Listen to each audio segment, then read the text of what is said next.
Hey everyone, welcome back to the channel. Today I'm going to show you a simple trick on how to activate a private server in Roblox so you can play with your friends anytime without interruptions. This method is super easy and will have your server up and running in no time. First, head over to the game where you want to activate your private server.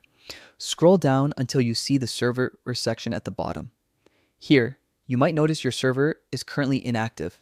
Don't worry, that's what we're going to fix. Next, look at the top right of the server section. You'll see three dots. Click on them and select Configure.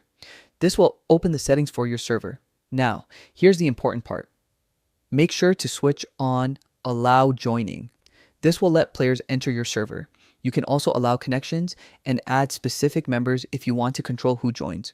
Once that's done, go back to the server list and hit refresh at the top right. Your server should now be active and ready to go. Just click join and you're in. And that's it. You've successfully activated your private Roblox server. Now you can play safely with friends or host your own events without worrying about random players joining in.